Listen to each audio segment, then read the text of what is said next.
Hey everyone, it's Mindy Hahn, the Midwest premier sports handicapper, coming to you from TonySpix.com and the half of the morning show duo, The Morning Steam with Ramon Scott. But hope you enjoy this free pick video from our show. Be sure to click in the link in the description for our best bets. Now here is the pick.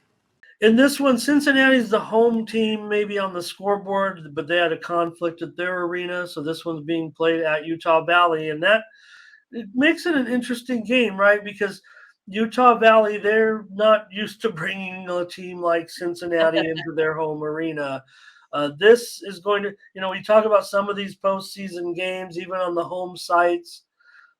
Maybe the crowd is, they miss the NCAA. I think this one's going to be a sellout. I think it's going to be a raucous crowd. This is going to be a big time home court advantage for Utah Valley. They're still going up against the Cincinnati Bearcats. Right. But, if any indication, the game here is a pick 'em and 147.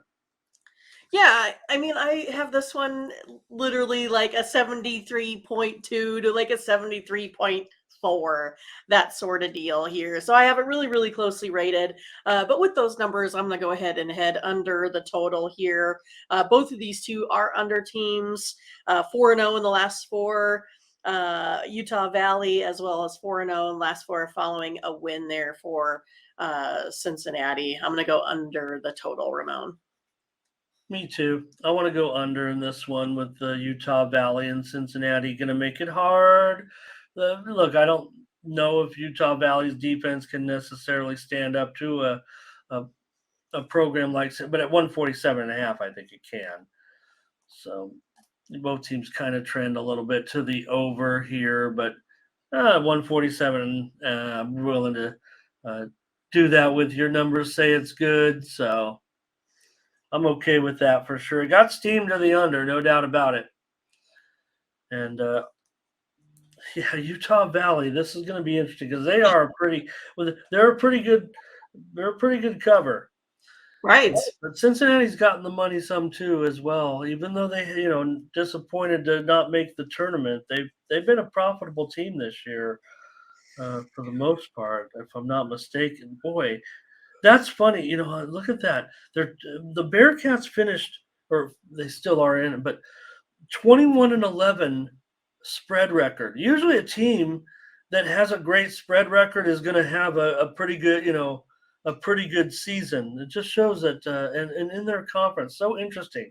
21-12 overall, 21-11 against the spread. Couldn't get in the tourney. Yeah. Here's Brent Cook with his numbers there. So that worries me. I mean, like I said, it's still the Cincinnati Bearcats, but it's going to be this is a very interesting game. Hey, we got a college play. How about that?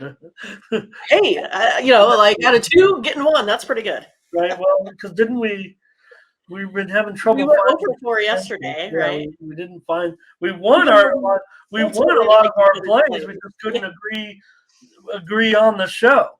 Right. But you had Wisconsin yesterday, Mindy. Yeah. They did that was actually a very exciting game, wasn't it? Wisconsin and Oregon, the way Wisconsin fought there at the end and got the win. And even though Oregon missed the tournament, they were really bummed at the end of the game, and it really meant a lot to them. And Wisconsin went in there and got the victory. You called it yesterday, Mindy. Wisconsin got steamed yesterday, and you had it. So. All right, and I also gave out Charlotte on the show yesterday. Yeah. So we had lots of winners, basketball winners. We just couldn't create that. Corday says, "How do you create your numbers?" I know I use 5 different sets of. I look at my 5 favorite sets of computer rankings, and I have 2 rankings of my own that are hand done, that are hand crafted, if you will. So then I take my 2 numbers and I kind of throw out 2 of the computer numbers and kind of try to. I visualize. I look at all the numbers, and then I don't necessarily take an exact median, hard. I look at all the numbers, and then I make it up in my head. So, Mindy, I think you're a little bit more like a computer. Yeah, I mean, it's basically my brain on paper of how I think, scoring occurs and what you need to do in order to win basketball, and to find the variable, because we always kind of know, the fixed, right? We know what the starting five is kind of going to score. So then it's kind of like, how do you do the rest, right? So, I mean, for me, I take a look at, what do you shoot from one, two, and three, and what is your pace of play? And I roll those numbers over time, right? So I have a model that gives me like 4 weeks, and then 3 weeks, and then 2 weeks, and then I look at the last three games. So, there's a lot of different data that you can take a look at. I mean, basically, it's coming down to modeling, and we each model differently. And that's like how Brent has different numbers, and everyone will have different numbers. Tony will have different numbers. But you're just trying to find your edge versus Vegas and what wins most of the time. And the thing with me and Ramon, we've been doing this a long time, right? And so we know that our numbers come in at a certain percentage, and that's why we feel good about giving them out to the public.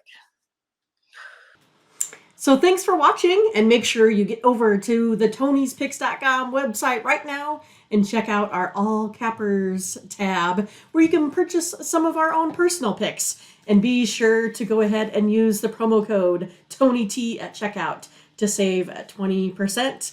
Okay, have fun. Watch another video. Take care, everyone. Bye-bye.